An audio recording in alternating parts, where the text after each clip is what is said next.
రుద్రాక్ష దారంలోకి ఎక్కించుకోవటం ఎలానో ఈరోజు చూపిస్తాం మీ అందరికి. ఫస్ట్ ఇంపాసిబుల్ టాస్క్ టేబుల్ మీద సూది పడిపోయింది. అది నా ఏళ్లతో తీయాలంటే కుదరట్లేదు, చేతికి దక్కట్లేదు. ఇది రావట్లేదు. ఫస్ట్ ఒక సూదిలో దారం ఎక్కించుకోండి ఇలాగా.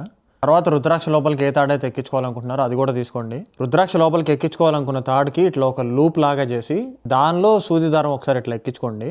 ఈ నల్లతాడు లోపలికి దారం ఎక్కించుకున్నారు కదా, దానికి ఇక్కడ ఒక 3 ముళ్ళు వేసుకోండి. ఇలా దారం కట్టుకున్నాం కదా నల్లతాడికి, సూదిని రుద్రాక్ష లోపల నుంచి ఇలా పోనీయండి.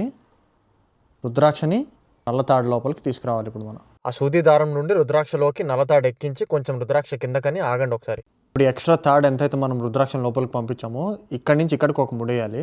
ముడేసిన తర్వాత రుద్రాక్షని ఆ ముడి దగ్గరికి ఇట్లా తీసుకొచ్చుకోండి. ఈ సూది దారం ఏదైతే ఎక్కించుకున్నామో ముందు అది కట్ చేయండి. రుద్రాక్ష కింద మనం ఎక్స్ట్రా వదులుకుంది ఎందుకంటే పైకి కిందకి రుద్రాక్ష ఊగకుండా ఉండడానికి. అయిపోయిన తర్వాత కట్టేసుకోండి. కట్టుకున్న తర్వాత అంచులు కడ్డీతో ఊరికే ఒకసారి అలా టచ్ చేయండి, లేదంటే అంచులు ఇట్లా స్ప్లిట్ అయిపోయి చీలిపోయే ఛాన్స్ ఉంటుంది.